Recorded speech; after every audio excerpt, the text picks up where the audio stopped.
আমার নবী বলেন, উম্মত যারা নেককার হবে তাদের আমলনামাটা ডান হাতে দেওয়া হবে, যারা গুনাহগার হবে তাদের আমলনামাটা বাম হাতে দেওয়া হবে।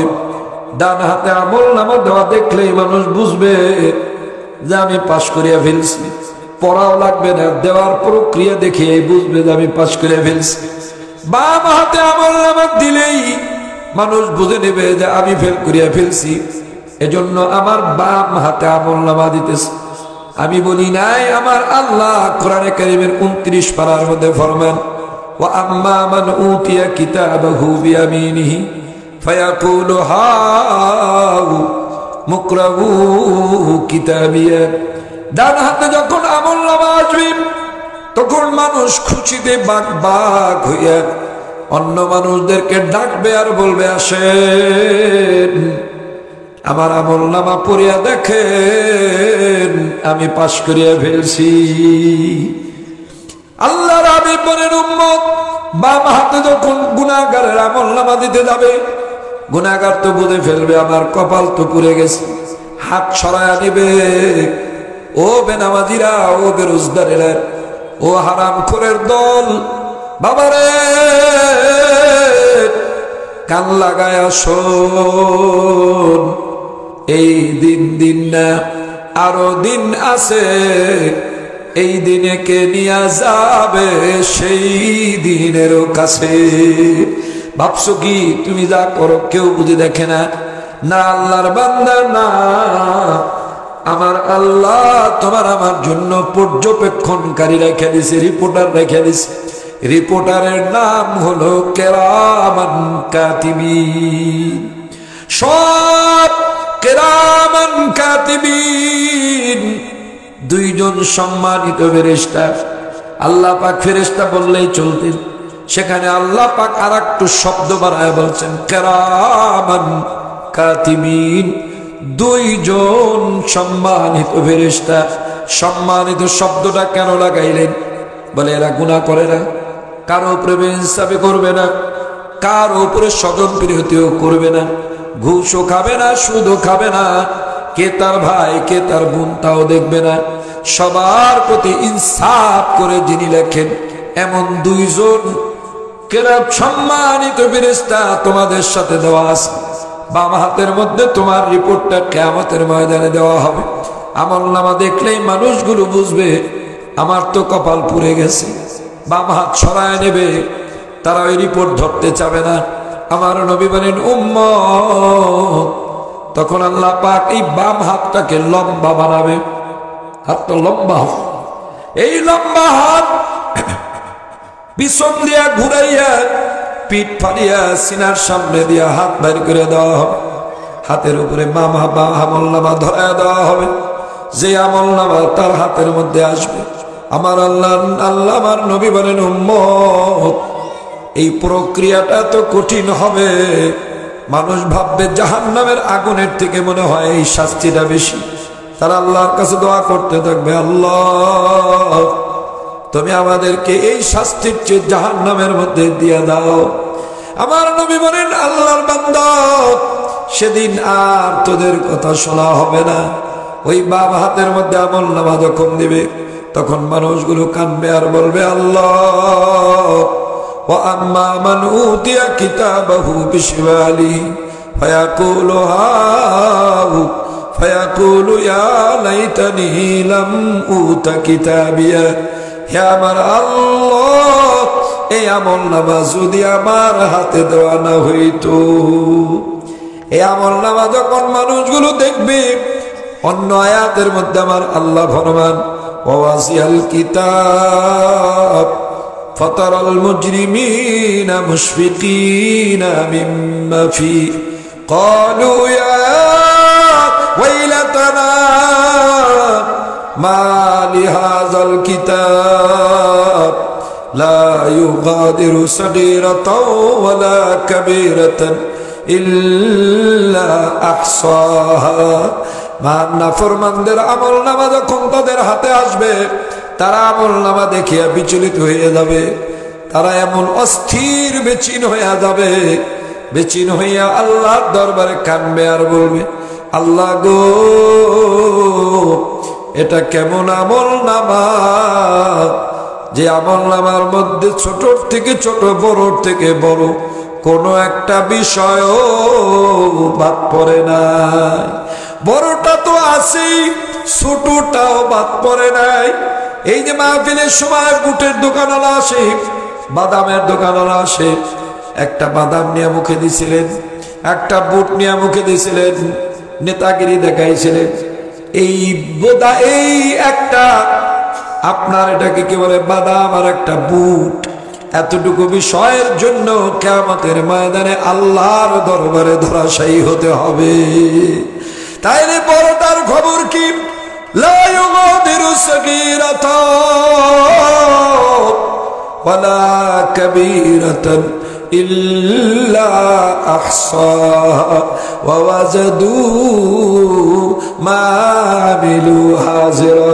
তুমি জীবনভর যত কাজ করছো, ভালো আর মন্দ সব সেদিন উপস্থিত করা হবে। বুঝিয়া শুনিয়া কবরে যাইও। ও বলনেওয়ালারা, আমরা কবরে যাইতেছি, ও শুননেওয়ালারা, আমরা কবরে যাইতেছি। কেউ আমরা দুনিয়া থাকার না, থাকবো না, কি নিয়ে কবরে রওনা হইছে। ঠান্ডা মাথায় চিন্তা করিয়া চলেন, মাওলার কবরে যাই।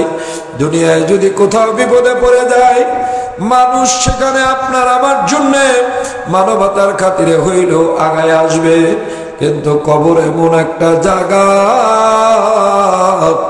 বিপদে পড়লেও বন্ধু টের পাবে না। আমার জন্য দোয়া করিয়েন, আমিও দোয়া করি। আমার আল্লাহ মুমিন মুসলমান বানায়া কবরে ডাক দেয়। না হয় আল্লাহর বান্দা, আপনারও উপায় নাই, আমারও উপায় নাই। আল্লাহুম্মা আমিন। ইয়া আল্লাহ, আমলের দিকে তাকায়া দেখছি জাহান্নাম ছাড়া বান্দার উপায় না। আল্লাহ, কবর দেখলে বড় ভয় লাগে। আহারে ভয়াবহ কবর। আল্লাহ, কিভাবে ওই কবরের মধ্যে থাকবো মালিক? কবর তো এমন ভয়াবহ জায়গা, একবার ধরা খায়া গেলে আর মাপ পাবার উপায় নাই। আল্লাহ, আপনি আমাদের অন্তরের মধ্যে কবরের ভয় জাগায়া দেন আল্লাহ। দুনিয়ার মোহ কমাইয়া দেন আল্লাহ। আখিরাতের চিন্তা ঢুকাইয়া দেন আল্লাহ। আপনার ভয় অন্তরে জাগায়া দেন। আপনি আমাদের সব দেখেন, বুঝার তৌফিক দান করেন। ইন্নাল্লাহ কবীরুম বিমা তা'মালুন। ইন্নাল্লাহ আলা কুল্লি শাইইন শাহীদ। আল্লাহ সব জানেন, সব দেখেন, উপায় নাই। কিনিয়া কবরে যাব বুঝি না। ও আমার আল্লাহ, কুদরতি পায়ে ধরিয়া বলি আল্লাহ, মুমিন মুসলমান না বানায়া অন্ধকার কবরে ডাক দিয়েন না। আল্লাহ, দুনিয়ার মোহের মধ্যে পড়িয়া, দুনিয়া কামাইয়ের জন্য হালাল নাই, হারাম নাই, ভালো নাই, মন্দ নাই, সুদ নাই, ঘুষ নাই, যা মনে চায় তাই করিয়া দুনিয়া জমাইতেছি। আল্লাহ, আল্লাহ, আমাদের চোখের সামনে দিয়া কত এরকম আমাদের মোহওয়ালা মানুষগুলো দুনিয়া ছাড়িয়া চলিয়া গেছে। আমাদের তো যাইতে হবে, একটু মাথার মধ্যে ঢুকে না। আল্লাহ,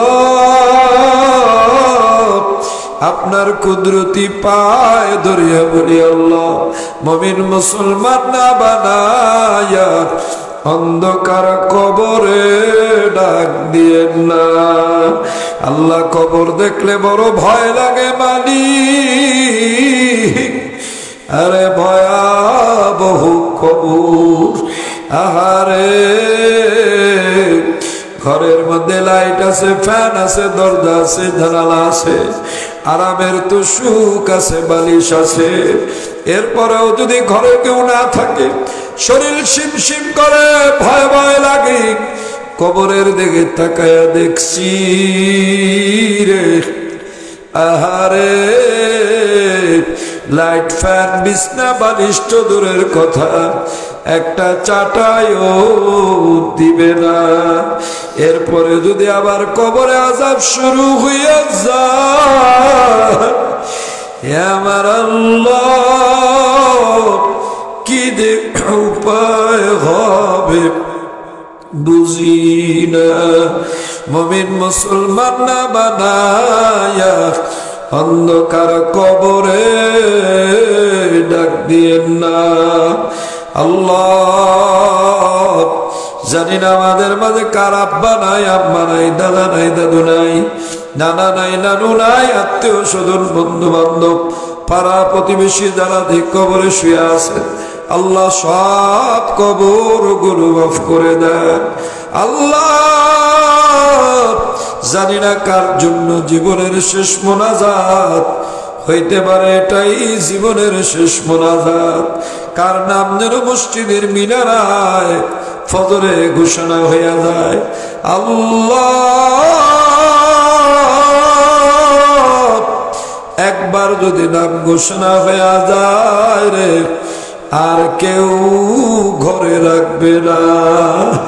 আল্লাহ কুদরতি পায় ধরিয়া বলি আল্লাহ মুমিন মুসলমান না বানায়া অন্ধকার কবরে ডাক দিয়েন না।